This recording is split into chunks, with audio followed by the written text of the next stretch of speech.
जी देखिए, ये हमारे पास एक्सरसाइज 1.3 है और उसका क्वेश्चन नंबर 4 है।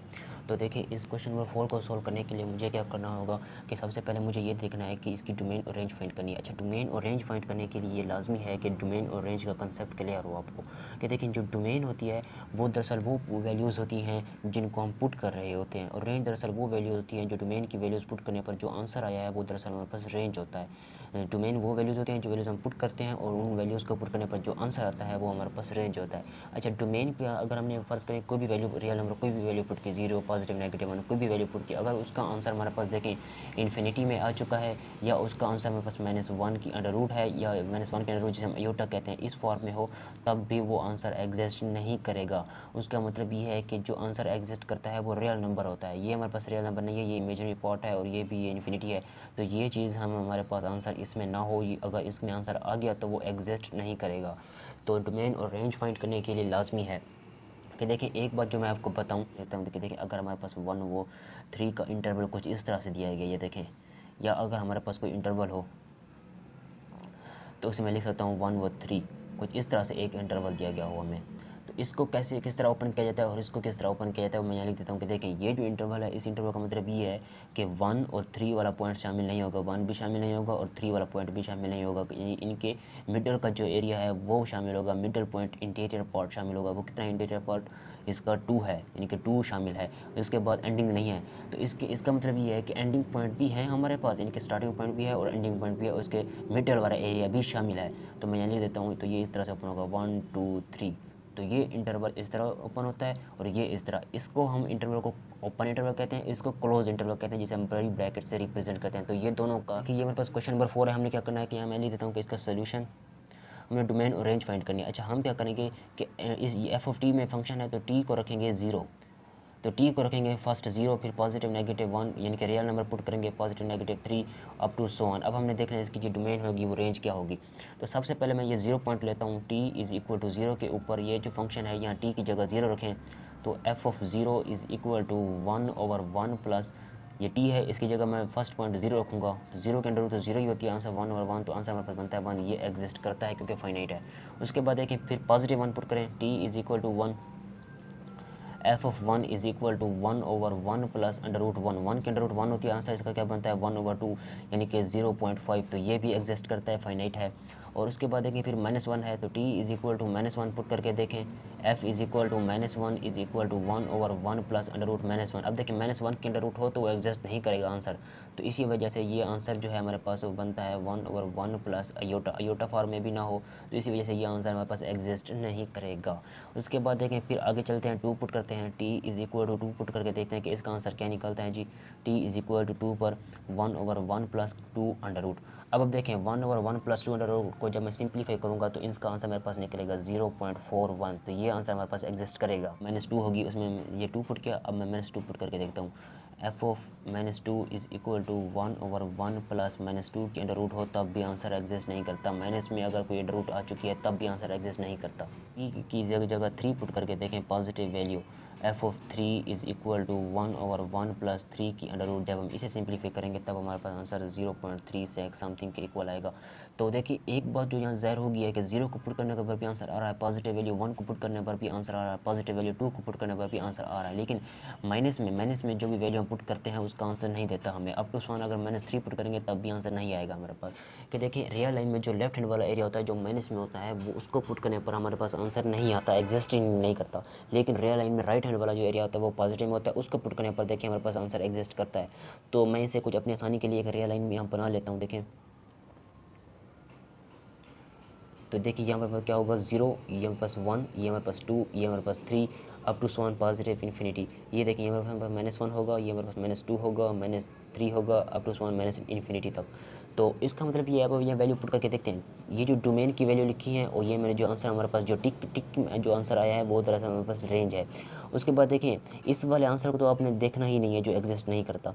t इज इक्वल टू 0, 0 को पुट करने पर आंसर क्या बना 1 जी, तो इसका मतलब ये डोमेन में 0 शामिल है। t इज इक्वल टू 1, 1 को पुट करने पर कोई ना कोई आंसर फाइनाइट और है, तो इसका मतलब है ये भी एग्जिस्ट करता है। t इज इक्वल टू -1 को जब हमने पुट किया तो आंसर नहीं निकलता, एग्जिस्ट नहीं करता, तो इसका मतलब है ये पॉइंट शामिल नहीं है। उसके बाद t इज इक्वल टू 2, 2 को पुट करने पर आंसर आ चुका है, तो इसका मतलब है 2 शामिल है। टी इज इक्वल टू -2 को पुट करने पर भी आंसर नहीं निकलता, तो टी इज इक्वल टू -2 शामिल नहीं होगा। टी इज इक्वल टू 3 को पुट करने पर भी कोई ना कोई आंसर आ रहा है, तो 3 शामिल है। Up to so on positive value जो भी पुट करेंगे आंसर आएगा। यहाँ अप टू सो ऑन देखें, अगर हम कोई भी वैल्यू माइनस में पुट करेंगे आंसर नहीं आएगा। तो इसका मतलब ये है कि ये जो उसकी डोमेन है, ये दरअसल ये जो डोमेन लिखी हुई है उसमें हमारे पास पॉजिटिव वैल्यूज़ होंगी, यानी कि 0 से आगे पॉजिटिव वैल्यूज़ होंगी उसमें। तो मैं यहाँ लिख देता हूँ कि देखें डोमेन जो हमारे पास बनेगी वो देखें 0 से स्टार्ट है, 0 से आगे है, क्योंकि ये जो पॉइंट्स हैं वो तो एग्जिस्ट करते नहीं, इस वजह से इन्हें मैंने क्रॉस लगाया है। हमने जो डोमेन देखनी है वो हमारी इस साइड वाली डोमेन होगी। तो मैं यहाँ लिख देता हूँ कि देखें 0 से स्टार्ट है, 0 से हम पीछे नहीं जा सकते, 0 से पीछे क्लोज है, ब्रैकेट है, ख़त्म, आगे हम जाएंगे, यानी कि 0 से आगे हमारे पास जो भी आंसर पॉजिटिव इन्फिनिटी में पुट करेंगे डोमेन में, तो उसका आंसर हमारे पास डोमेन में एग्जिस्ट करता है। तो अब हमने क्या करना है कि रेंज देखनी है। ये जो 0 है इसको पुट करने पर जो आंसर आया है वो दरअसल रेंज है। तो ये देखें 0 है, मिनिमम वैल्यू 0 को पुट किया तो आंसर क्या बना 1। तो 1 की ये जो वैल्यू है वो शामिल होगा हमारे पास रेंज में। 1 से आगे अगर हम टिक वाले जो जवाब देखें, ये देखें, ये टिक वाले देखें, ये क्रॉस वाले ना देखें, 1 ये 1 है, क्योंकि क्रॉस वाले तो एग्जिस्ट करते नहीं हैं। तो उसके बाद देखें हमारे पास t is equal minimum value 0 put करने पर टी का आंसर क्या बना हमारे पास देखें 1। तो ये चीज़ 1 हमारे पास रेंज में शामिल होगी। 1 के बाद जो पॉइंट है वो बस 0.5 है, इससे आगे देखें 0.5 के बाद 0.4 है। अगर आगे हम 3 पुट करते हैं तो 0.3 निकलता है आगे, यानी कि 0.55 से कम 0.4, 0.4 से कम 0.3, आगे 0.2 होगा, 0.1 होगा, 0.001 होगा फिर, यानी कि 1 से हमारे पास 1 से इस तरफ आ रहे हैं हमारा आंसर, देखें आगे नहीं है, 1 से 0 है फिर कम है, तो मतलब ये है कि 1 से इस तरफ की तरफ हम निकल रहे हैं। तो इसका मतलब ये है कि 1 क्लोज होगा कुछ इस तरह से, देखें 1 क्लोज होगा, 1 से आगे हम कहाँ जा रहे हैं 0, क्योंकि 1 के आगे तो 0 नहीं होता, 1 से पीछे 0 होता है ना, तो इसी वजह से ये जो 0 है ये इस तरह से है, देखें ये इस तरह से। हाँ जी, क्योंकि अगर आप देखें ये हमारे पास जो इंटरवल हमने हासिल किया है ये दरअसल हमारे पास रेंज है और ये हमारे पास डोमेन है, हम यहाँ क्लोज नहीं कर सकते। उसकी वजह ये है कि देखिए हम अपना रियल वैल्यू पॉजिटिव वैल्यू कोई भी पुट करते हैं तो उसका आंसर हमारे पास 0 में आता है, इसका भी आंसर 0 में, इसका भी आंसर 0 है। तो इसका मतलब ये है आगे जो भी हम 3 के बाद 4 पुट करेंगे, फिर 5, 6, 7, 8 कोई भी वैल्यू पुट करेंगे तो 0 0 में उसका आंसर आएगा, इस वजह से ये 0 ओपन है। उसके बाद देखिए 1 क्लोज है, 1 से पीछे नहीं जाता है। तो ये हमारे पास इसका एक डोमेन थी और ये उसकी रेंज थी। जी देखिए, ये मेरे पास क्वेश्चन नंबर 5 है। इस क्वेश्चन नंबर 5 के हमने डोमेन और रेंज फाइंड करनी है। डोमेन दरअसल वो वैल्यूज़ होती हैं जो फंक्शन में हम जो वैल्यूज़ पुट करते हैं वो वैल्यूज़ हमारे पास डोमेन होती हैं, और उन डोमेन की वैल्यूज़ का पुट करने पर जो आंसर आता है वो दरअसल आंसर हमारे पास रेंज होता है। अच्छा, डोमेन और रेंज के लिए एक कंसेप्ट का क्लियर होना लाजमी है कि देखिए अगर हमारे पास आंसर डोमेन की कोई भी वैल्यूज़ हमने ली और उसको पुट कर दिया फंक्शन में, और उस फंक्शन का आंसर हमारे पास देखें, अगर हमारे पास उस फंक्शन का आंसर इन्फिनिटी में है तब वो एग्जिस्ट नहीं करेगा। अगर उस फंक्शन का आंसर हमारे पास आयोटा फॉर्म में है, यानी कि इमेजनरी पार्ट है, तब भी शामिल एग्जिस्ट नहीं करेगा आंसर। यानी कि अगर -1 के अंडर रूट हो, -2 के अंडर रूट हो, -3 के अंडर रूट हो, तब भी आंसर एग्जिस्ट नहीं करता। यानी कि दरअसल इसका एक मतलब जो कंसेप्ट क्लियर होता है वो मैं बता दूं कि देखिए हमारे पास जो डोमेन और रेंज की जो भी वैल्यूज़ हम लेते हैं वो हमारे पास रियल नंबर होनी चाहिए और आंसर भी उसका रियल नंबर में होना चाहिए, फाइनाइट आंसर हो, इनफाइनाइट ना हो। तो इसी वजह से ये देखिए ये इनफिनाइट है, ये हमारे पास इमेजनरी पार्ट है और ये -1 की अंडर रूट है, तो ये आंसर एग्जिस्ट नहीं करते डोमेन और रेंज में।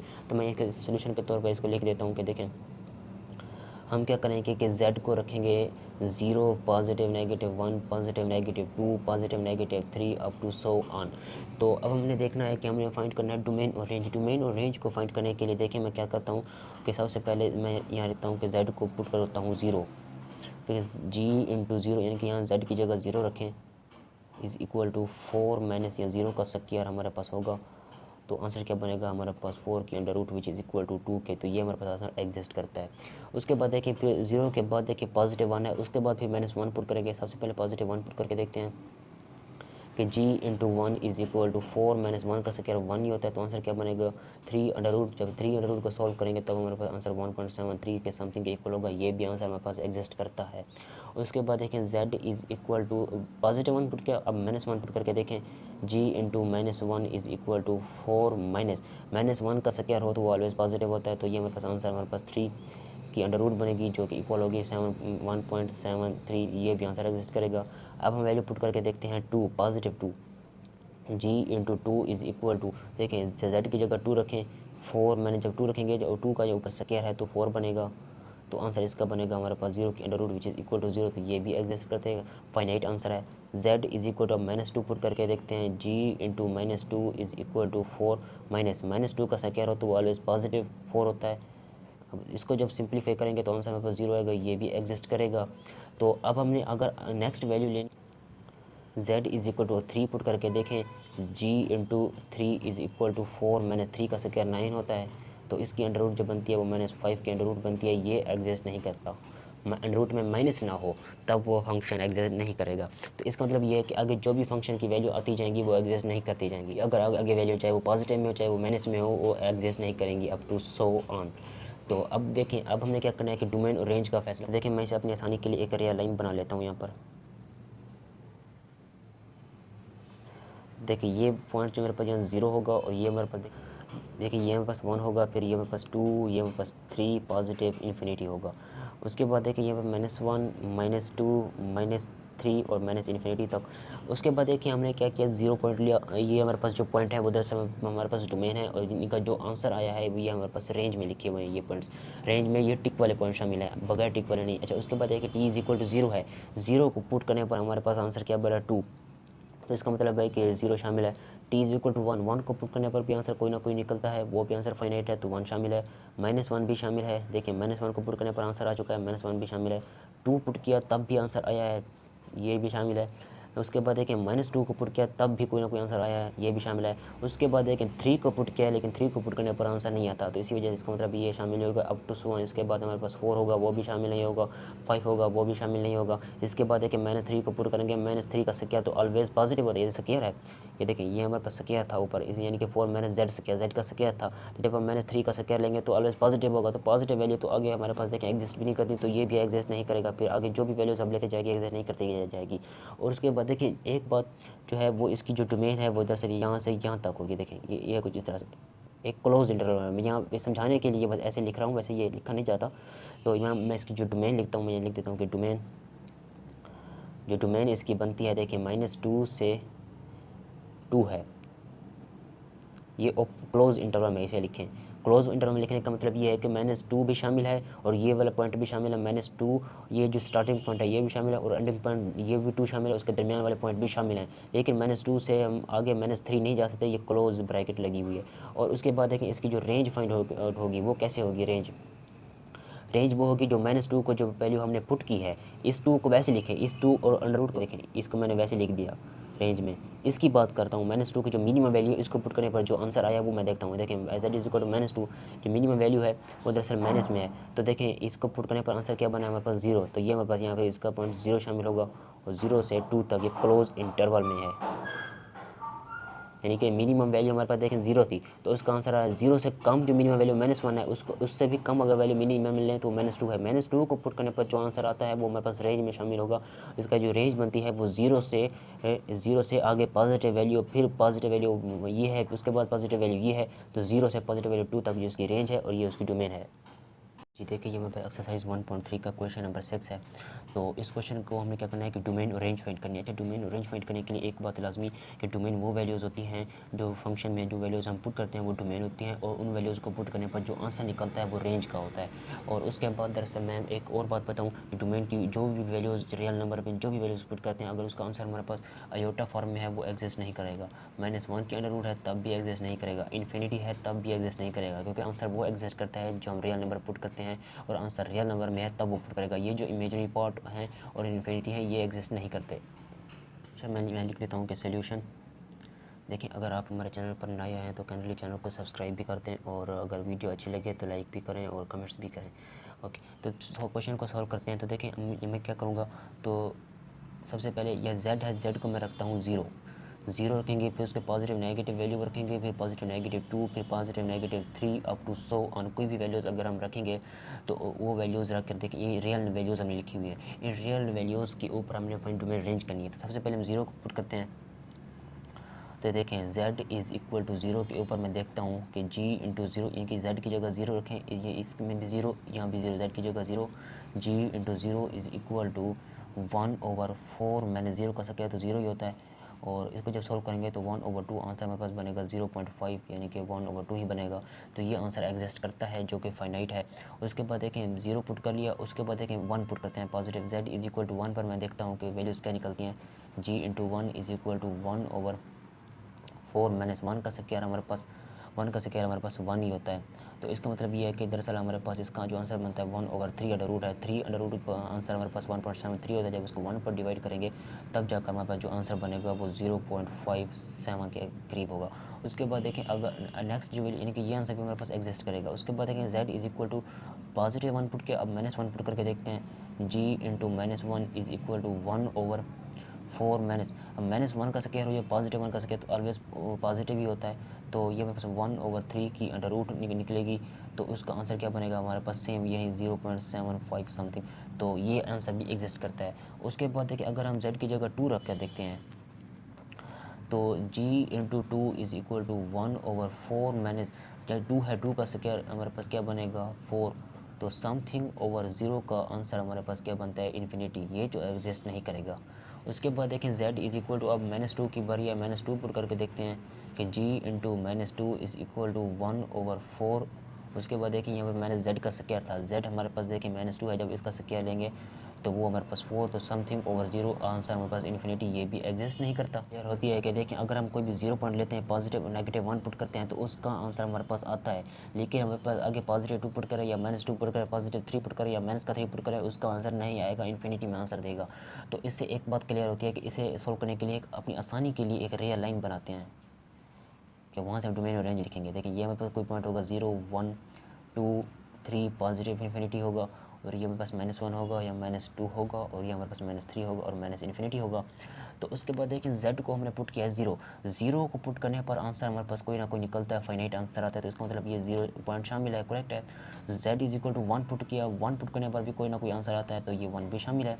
z is equal to -1 put करने पर भी कोई ना कोई आंसर आ चुका है। तो देखिए ये -1 है, ये इसको पुट करने पर कोई ना कोई आंसर आ चुका है, ये भी शामिल है। लेकिन z is equal to 2 put करने पर आंसर नहीं आता, इन्फिनिटी आता है जो एग्जिस्ट नहीं करता, तो ये शामिल नहीं है। z is equal to -2 put करने पर भी आंसर देखिए इन्फिनिटी है, ये भी एग्जिस्ट नहीं करता। तो इसके आगे जो भी वैल्यू हम पुट करते जाएंगे उसका आंसर नहीं आता है। तो इसका मतलब ये है कि -1 से 1 तक जो इंटरवल हैं वो शामिल हो गए, -1 0 और 1 शामिल हैं इसकी डोमेन में। तो मैं यहाँ लिख देता हूँ कि देखें डोमेन में इसके कौन से पॉइंट शामिल होंगे, 0 1, देखिए -1 शामिल होगा, 0 शामिल होगा और 1 शामिल होगा। तो ये यानी कि ये -1 से 1 तक इंटरवल कुछ इस तरह से लिखा जाता है, ये देखें कुछ इस तरह से। हाँ जी, -1 से 1 तक यानी कि -1 शामिल है इसकी डोमेन में, और इसके आगे हमारे पास 0 होगा, 0 शामिल होगा और 1 भी शामिल होगा। इस इंटरवल को अगर देखा जाए, खोला जाए तो ये -1 0 और 1 ओपन होगा। तो ये वही चीज़ लिखी हुई है, -1 देखें ओपन है, 0 और 1, ये इंटरवल जो है ये -1 से 1 तक जो इसकी ये डोमेन बनती है। अच्छा, इसकी डोमेन लिखने का एक और तरीका भी है हमारे पास कि इसकी डोमेन को हम कुछ इस तरह से भी लिख सकते हैं, -2 से 2 तक ये ओपन इंटरवल में लिख दें इस तरह से। क्योंकि इसका मतलब ये होता है कि ये जो स्टार्टिंग पॉइंट है और एंडिंग पॉइंट है ये शामिल नहीं है, इसकी इनके दरमियान वाला एरिया शामिल है, यानी कि -1 शामिल है, यानी कि इनके दरमियान वाला एरिया, दरमियान वाला इंटीरियर पार्ट कौन से होंगे, -1 होगा, 0 होगा और 1 होगा। तो इनके दरमियान वाले शामिल होंगे, इनके एंडिंग पॉइंट शामिल नहीं होंगे। इस तरह लिखें आपकी मर्ज़ी या इस तरह लिखें आपकी मर्ज़ी। और इसको लिखने का मतलब ये है कि देखें ये जो हमारे पास -1 है ये शामिल है और एंडिंग पॉइंट शामिल, इनके दरमियान वाले भी शामिल हैं, लेकिन इनके एंडिंग पॉइंट और स्टार्टिंग पॉइंट शामिल नहीं है, सिर्फ और सिर्फ दरमियान वाले पॉइंट शामिल होंगे। करनी रेंज। अच्छा, रेंज के लिए देखिए मिनिमम वैल्यू 0 को पुट करने पर आंसर हमारे पास क्या बना है 0.5 यानी कि 1/2 बना है। 1/2 से आगे आंसर हमारे पास देखिए इन्फिनिटी में जाता है, ये देखें 0.7 है 75 आगे हमारे पास आंसर अगर सिंप्लीफाई करते जाएंगे तो आंसर आगे बढ़ता जाएगा, इन्फिनिटी में आता जाएगा। तो मैं यहाँ लिखता हूँ देखिए 1/2 से स्टार्ट है, आगे इन्फिनिटी तक है। 1/2 से हम पीछे नहीं जा सकते, इसकी रेंज में आंसर मिनिमम वैल्यू में 0 पुट किया तो आंसर 1/2 बनना। 1/2 से आंसर देखें आगे जो आंसर हमारे पास करेगा वो इन्फिनिटी में करेगा, यहाँ आगे आंसर इन्फिनिटी में है। हाँ जी, तो ये आगे आंसर इसका बढ़ता जाएगा। अगर 0.7 देखें 0.57 है, 0.67 आएगा, 0.8 एटसेट्रा, आगे 2 4 3 आगे आंसर इसका इंक्रीज़ होता जाएगा, इन्फिनिटी तक जाता जाएगा। तो इसी वजह से इसका आंसर हमने क्या किया कि इन्फिनिटी में लिखा है। तो ये हमारे पास अगर ये कम है तो इससे ज़्यादा ये है, और अगर इससे ज़्यादा ये है तो इससे ही। तो ये हमारे पास आंसर इसकी रेंज थी और ये हमारे पास उसकी डोमेन।